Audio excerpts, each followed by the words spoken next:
Hello, my name is Camden Alyza Wing.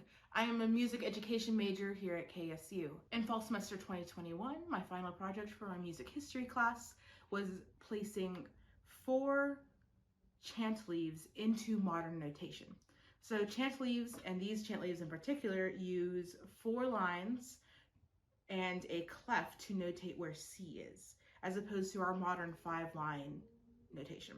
In these chant leaves, there is no time signature. So the time signatures that I've applied to the final notation are based on how many notes are notated in a particular line of text. Specifically, in the chant leaves I analyzed, at the end of each phrase there is a line that is marked. It's a very light colored line, but it is there nonetheless.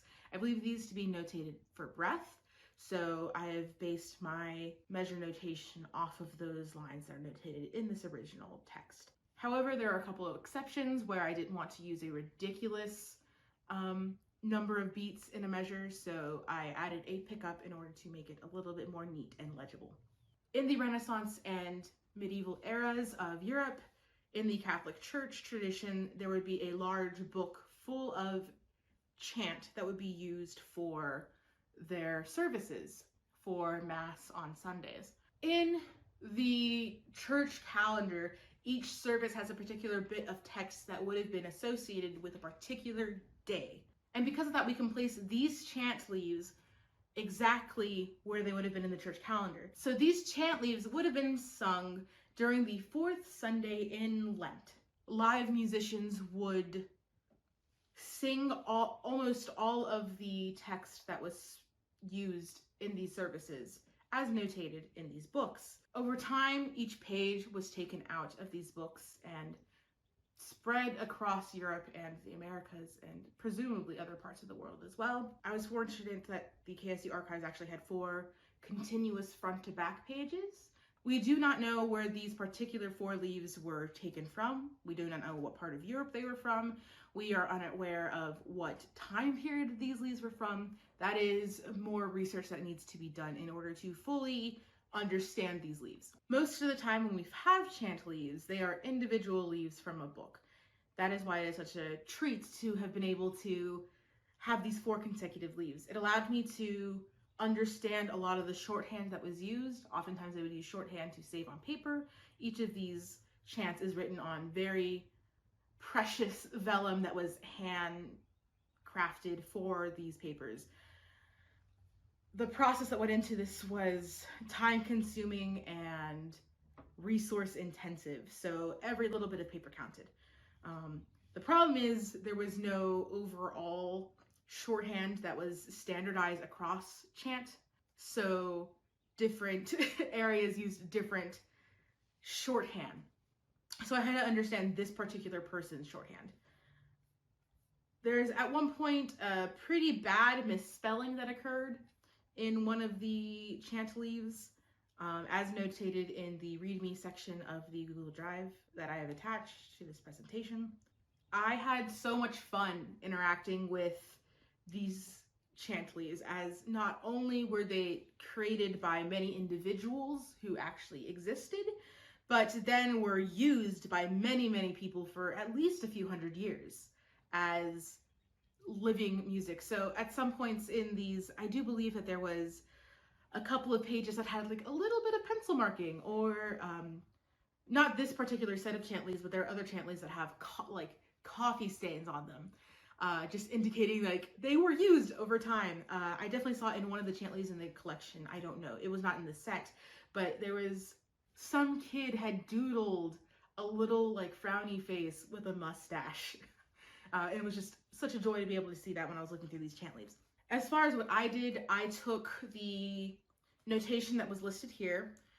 My process was I wrote down all of the text first. I have included my preliminary notes in this Google Drive, and wrote out the text, and then took the text on one side of my screen and had MuseScore, my notation software, on the other, notated all of the notes, and then attached the text to the notes.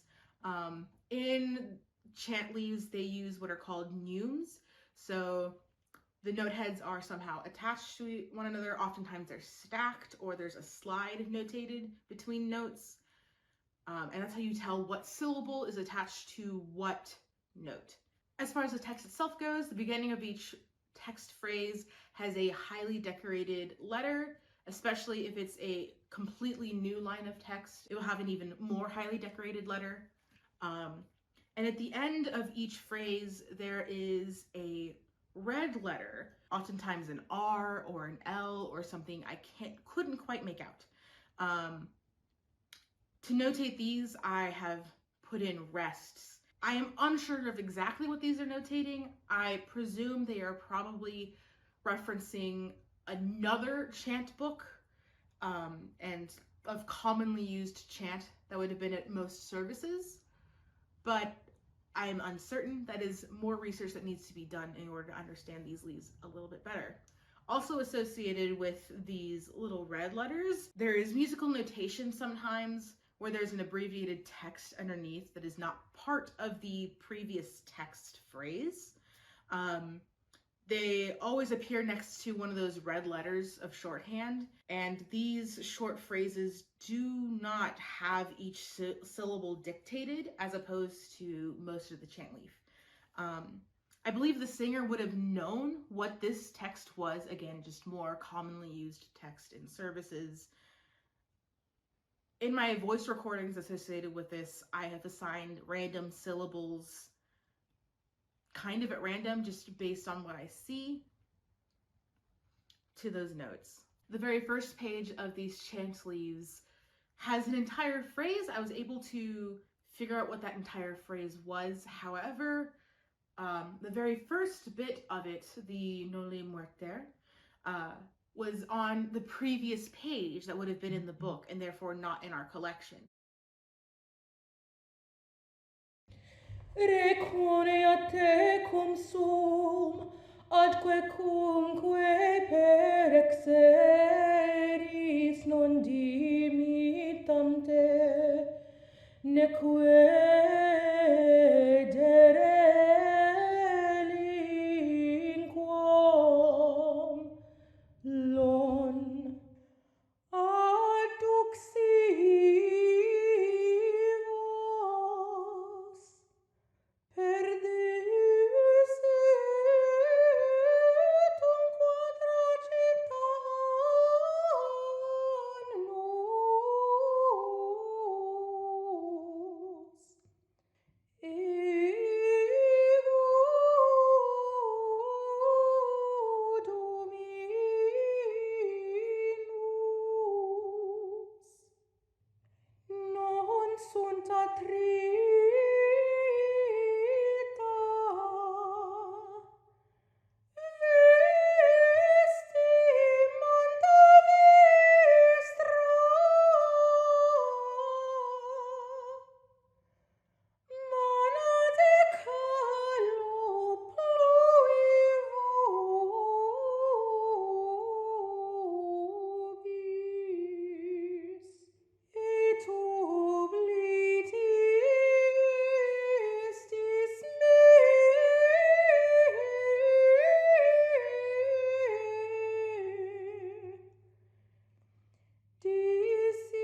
nos Deus.